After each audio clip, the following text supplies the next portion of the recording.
El concepto de electroneuroacupuntura integra conceptos de fisioterapia invasiva, fundamentalmente neuromodulación, pero también otras como pueden ser punción seca, electrólisis, mesoterapia y medicina tradicional china y todas las técnicas, sobre todo la acupuntura, pero también otros conceptos de medicina china, sin olvidar la terapia manual y conceptos de osteopatía, de terapia miofascial o técnicas más basadas en los consejos de estilo de vida, la medicina evolutiva, como puede ser sobre todo la psiconeuroinmunología, en pos de integrar conceptos de estas diferentes técnicas en beneficio del paciente y poder abordarlo de una manera integrativa.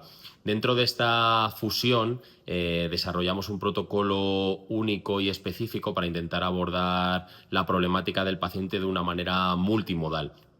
Lo primero que hacemos, ya que el motivo de consulta casi siempre o el 80% suele ser dolor crónico normalmente, aunque siempre puede variar.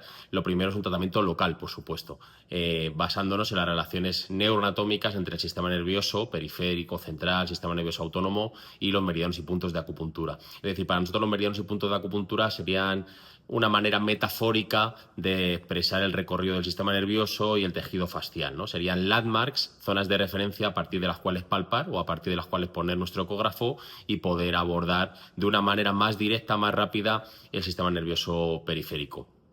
Pues relaciones muy claras, como puede ser el nervio tibial con bazo páncreas 6, el nervio tibial con vejiga 40 también, todo el meridiano intestino grueso con el nervio radial, el nervio sural con vejiga. Durante las formaciones de electroneuroacupuntura desarrollamos todas estas relaciones por regiones anatómicas, miembro inferior, miembro superior, raquis, cabeza y cara, para conocer ese doble lenguaje neuroanatómico y de meridianos y puntos en pos, volvemos, de beneficio del paciente y tener unas referencias más claras para poder palpar o para poder poner la sonda ecográfica, porque es totalmente compatible todo lo que compartimos con las técnicas ecoguiadas. Bueno, el tratamiento local es básico para cualquier técnica, ahí no nos diferenciamos en gran parte, más allá de dar referencias un poco diferentes, ¿no? Que si conoces el meridiano de bazo páncreas, tienes landmarks, tienes referencia para poder abordar el nervio femoral y el nervio safeno, por ejemplo. Si conoces el recorrido del meridiano intestino delgado, pues tienes referencias muy claras basadas en meridianos y puntos de acupuntura para abordar el nervio dorsal escapular, para el supraespinoso, para el infraespinoso, o para abordar el dorsal escapular, por ejemplo, en el punto gatillo del angular de la escápula, porque también incluimos el lenguaje de punto gatillo. Recordemos que los puntos gatillos son zonas de placa motora de unión neuromuscular, entonces al final estamos hablando de lo mismo con diferentes lenguajes: punto gatillo, sistema nervioso, meridianos y puntos de acupuntura. Una vez que basamos en estas relaciones locales, que ya es mucho, recordemos también que el nervio periférico contiene mucha expresión de receptores inmunitarios, los toll-like receptors, es decir, que cualquier estímulo que hacemos sobre el nervio periférico va a tener una repercusión a nivel inmune, con lo cual podríamos hablar de neuroinmunomodulación, y quedaría añadir la parte también de la psique, la parte emocional, todo es psiconeuroinmunológico, es decir, que cualquier estímulo que hacemos sobre el nervio periférico va a tener una repercusión visceral por muy local que trabajemos, es decir, que por mucho que tratemos a nivel local la rodilla o el codo, eso queramos o no, va a tener una repercusión a nivel sistémico. Hay nervios periféricos en los que habrá mayor expresión de receptores inmunitarios, sobre todo el nervio ciático, lo hablaremos en otros vídeos, pero cualquier estímulo local va a tener una repercusión sistémica. El segundo punto del protocolo sería puntos distales, es decir, puntos que están en la periferia, de codo hacia distal o de rodilla hacia distal, puntos acupunturales que modulan el sistema nervioso autónomo. Fundamentalmente el más conocido es intestino grueso 4, que modula los receptores TRPV, TRPV4, TRPV1, es punto de cruce radial, mediano y cubital, es un punto distal súper conocido en medicina tradicional china, nervio radial, pero sobre todo intestino grueso 4. Bueno, hay diferentes puntos, sobre todo hablamos de nervios, y luego los puntos acupunturales son zonas de referencia más concretas dentro de esos nervios. Sobre todo tenemos que pensar en radial, en extremidad superior, y ciático en extremidad inferior. Luego hay matices de qué puntos modulan más o activan más funciones simpáticas, otras más parasimpáticas, pero muy resumido para presentar el protocolo pensamos en radial y en ciático, ramas del ciático, sobre todo peroneo profundo.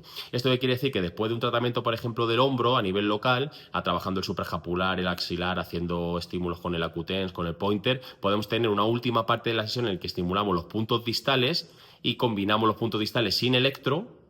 Por ejemplo, esa combinación de medicina tradicional china que es tan conocida, que son las 4 puertas, intestino grueso 4, hígado 3, en un lenguaje más neuroanatómico sería nervio radial, peroneo profundo, radial, ciático, y trabajar una última parte de la sesión con estos puntos distales. Luego hablaremos de la oreja también, que podríamos añadirla, y a la vez hacer una terapia manual más sistémica, por ejemplo, una inducción suboccipital, trabajo de la base del cráneo, o como trabajemos, simplemente dejar 5 o 10 minutos para terminar la sesión con un lenguaje más sistémico al organismo, ¿no? Después de haber trabajado a nivel local la región sintomática. Luego el tercer punto del protocolo, recordemos, vamos local, distal, sería el tratamiento auricular. La oreja es un microsistema, es decir, el todo representar una parte pequeña del cuerpo, como puede ser también la craneopuntura, el homúnculo de Penfield, la iridiología y otras muchas técnicas que se llaman somatotopías, es decir, representaciones de una pequeña parte, en una pequeña parte del todo. La oreja es la más estudiada y la más evidenciada. El gran potencial que tiene la oreja es la inervación. La inervación de la oreja procede sobre todo de la rama auricular del nervio vago y la rama auriculotemporal del trigémino. También tiene relaciones embriológicas, pero esto lo desarrollaremos en otro vídeo. Sobre todo la oreja la podríamos incluir en esta última parte de la sesión, donde ponemos puntos distales y puntos auriculares para modular el sistema nervioso autónomo y actuar de manera más sistémica para esos pacientes que vienen como motivo de consulta por un dolor, pero aparte tienen síntomas digestivos, intestinales, emocionales o viscerales en general.